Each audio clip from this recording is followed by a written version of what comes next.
బులెటిన్లో మరో breaking news చూస్తున్నాం. ఏపీలో 5 ఎమ్మెల్యే కోటా ఎమ్మెల్సీ స్థానాలకు అభ్యర్థులు ఖరారయ్యారు. పొత్తు ప్రకారం టీడీపీ 3 స్థానాలకు పోటీ చేస్తుండగా జనసేనకు 1, బీజేపీకి 1 కేటాయించారు. తాజాగా బీజేపీ టికెట్ పై పోటీ చేసే అభ్యర్థిని ఆ పార్టీ హైకమాండ్ ప్రకటించింది.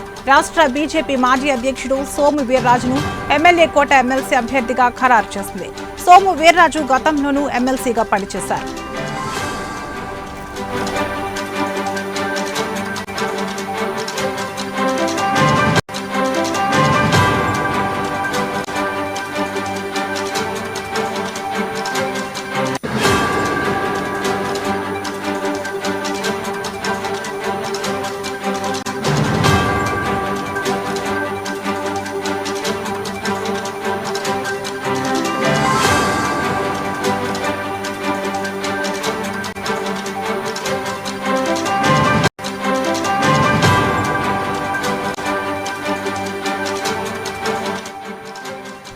కాగా కూటమి అభ్యర్థులు కాసేపట్లో నామినేషన్లు దాఖలు చేశారు. టీడీపీ నుంచి బీదా రవిచంద్ర, కావలి గ్రీష్మ, బీటీ నాయుడు పోటీ చేస్తుండగా జనసేన నుంచి నాగబాబు అవకాశం దక్కించుకున్నారు.